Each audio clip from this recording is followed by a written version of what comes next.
urugendo rw'urukundo rukomeye kuri njye Kasongo mbona wewe songa libala Kasongo mbona wewe mbali nangae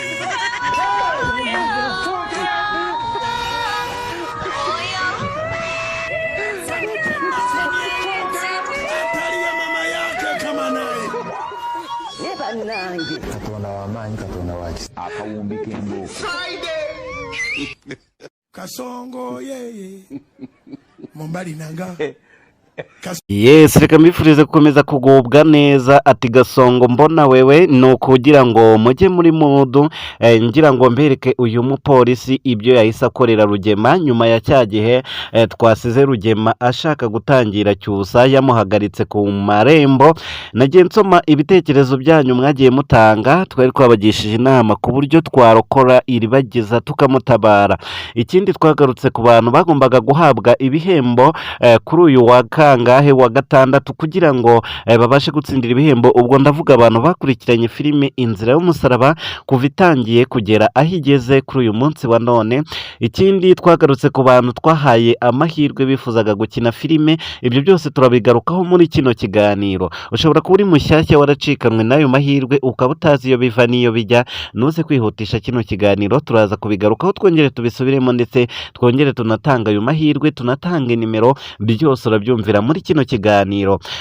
Hanyuma ndaza kugusobanurira icyo bisabwa kugira ngo nawe uhabwe ibyo bihembo. Hari igihe ushobora kuba waranditse cyangwa se nawe wifuza gutsindira amafaranga, kuko buriya ikintu kigendanye n'amafaranga iyo bakivuze cyangwa se bakavuga ngo tugiye kubaha igihembo kigendanye n'amafaranga, umuntu wese n'utajyaga abikora ahita ashamadukira kubikora kugira ngo akunde arye kuri ako gafaranga. Ariko buriya abanyarwanda ndetse n'abari hanze yarwo amafaranga aravuna, ntago bapfa kuyarekurira ubonetse buri wese nyine ubonetse. Ntabwo wabona amafaranga uhaye igihugu cyose cyangwa se n'abari hanze yacyo ubona abo uhaye buri wese, ntago wayabona. Niyo mpamvu bagendera ku bisabwa, byibuze bake muri bo babyujuje bagahabwa ayo mafaranga. Niyo mpamvu rero abantu mwagiye mwandika, harabona abonye bo mu karere ka Nyamagabe, harabona abonye mwebwe mukomeze kwandika muri benshi. Hari igihe amahirwe yaba ayawe cyangwa ay'undi, ariko byibuze yo wagerageje, cyane ko nta gishoro bisaba gutanga ibitekerezo gusa ukanakanda kuri ako gapfunsi.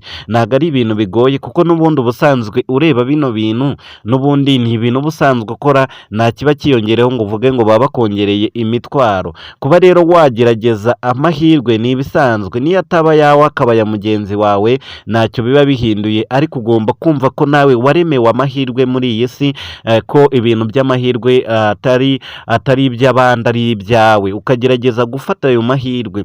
Niyo mpamvu n'abandi bose tugenda tuganira, baba bifuza gukina ndetse n'abandi, ngenda mbabwira ngo hari igihe aya mahirwe yaba ari ayawe, gerageza gufatirana urebe ko ayo mahirwe ari ayawe. Buriya niyo amahirwe yagucika ariko wagerageje kuyafata biba ari byiza cyane. Ntukiyumvishe ko ibintu by'amahirwe cyangwa iby'abandi bagezeho weho utabigeraho. Ibyo ngibyo nugera igihe cyo kubyumva, ubugingo bwawe cyangwa se ubuzima bwawe uza buri kubwerekeza mu kaga gakomeye cyane. Igihe cyose ubonye umuntu utwaye imodoka ugomba kumva ko ari inzozi zawe. Igihe cyose ubonye umukinnyi wa filime umukunda ugomba kumva ko ari inzozi zawe, nawe hariya ariho wakabaye uri, kuko nawe uri ikiremwa muntu kandi ufite amaguru nk'ay'abandi, ufite ubushobozi, ufite imbaraga nk'iz'abandi. Wenda mu isi cyo turutana cyangwa se ikintu turushanya ni amafaranga, ni ubwinshi bw'amafaranga. Naho ugiye kugendera ku bindi bisanzwe, nta muntu udatunze amafaranga, buri wese atunze amafaranga, ariko turushanwa ku bwinshi. Niho hantu rero imbaraga zigenda zirutanira. Ariko ubwinshi bw'amafaranga ufite uyu munsi wa none, njyewe mfite ubuzima bwanjye, ndakugira ngo nkubwire yuko ubwinshi bw'amafaranga buri wese ubona afite nawe ejo waba ubufite. Nta kigero cy'amafaranga unarengwa wemerewe gutunga, nawe ejo byahinduka. Niyo mpamvu rero ugomba kugerageza amahirwe y'ahantu hose kugira ngo urebe ko washyikira ubwinshi bwa ya mafaranga uhora urota mu nzozi, ubwinshi bwa ya mafaranga uhora wifuza, ubwinshi bwa ya mitungo uhora wifuza, ubwinshi bwa bwa bukire uhora wifuza. Hari igihe usanga abantu tubayeho mu buryo bwo kwifuza, ugasanga wenda uricaye uravuze ati muri uyu mwaka wa 2024 ntago nubatse inzu, nta kibanza nagize, ariko ndashaka kuzatura mu nzu yanjye, ndashaka kuzagera kuri biriya. weho ukaba wicaye ari izo nzozi zawe ziguhoramo, cyangwa se ukavuga ngo ndashaka kuzatera imbere muri bino bintu, nshaka kuzaba ncuruza butike cyangwa nshaka kuzaba nkora iki muri uriya mwaka. Ukajya uhora ubitekereza gusa. Uko ubitekereza, nimba ubitekereje uyu munsi ukabitekereza saa 5, mu kanya urashiduka ari saa 6, mu kanya ushiduke bwije ugiye kuryama, umunsi ugende, iminsi izakomeza igende, ujye kubona ubona umwaka urakurangiranye bya bintu utabigeze. Iyo umwaka urangiye wiyongera ku myaka wari ufite, ushiduka uri gusaza za nzozi zawe utazigezeho. Bivuze ko uko utekereza ikintu ugomba no gutekereza inzira nyinshi zitandukanye kugira ngo urebe ko zimwe muri izo nzira zazavamo imigisha yakugeza kuri cya kintu.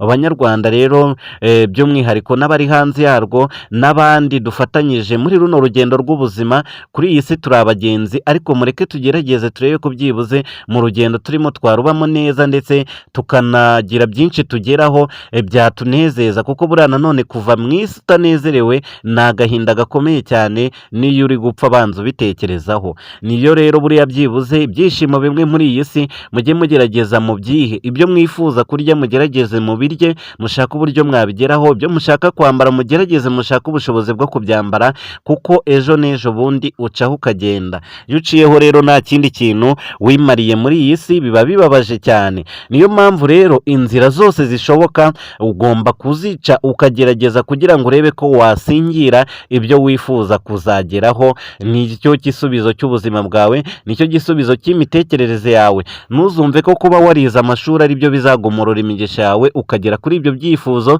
Ntuzumve yuko kuba utarize nawe imigisha yawe yifunze. Ntuzumve yuko kuba uyu munsi uri umutindi cyangwa uri umukene ari byo herezo ry'ubuzima bwawe. Hari byinshi wakora ukabukorana n'ubwo bukene ufite, ariko bukazagucira inzira z'ubukire, kuko umuntu aba umukire yarabanje kuba umukene. Buriya uri umukire ntago wavuga ngo narakize kandi waravutse uri umukire. Umukire aba umukire kuko yigeze kuba umukene. Ubwo rero twese akenshi dukunda kuvuka turi abakene, ariko tugaharanira kuba abakire, kandi ubukire buturuka mu mirimo twakoze cyangwa se mu byo dukora no mu migisha y'Imana. Ariko Imana ntabwo iterura ibintu ngo ize ihite biturambikira aho ngaho, ahubwo Imana ihereza imigisha ibyo twakoze, ibyo twayobotse mu gihe ari byiza biri mu nzira nziza. Imana igerageza kubiguheramo umugisha, nawe ugakomeza kurwana kugira ngo urebe kuzakira. Uyu munsi rero nimba wari umuyede, ntutekereze ko ubwo buyede ari bwo buzakuzamura ngo buguheshe kadasiteri.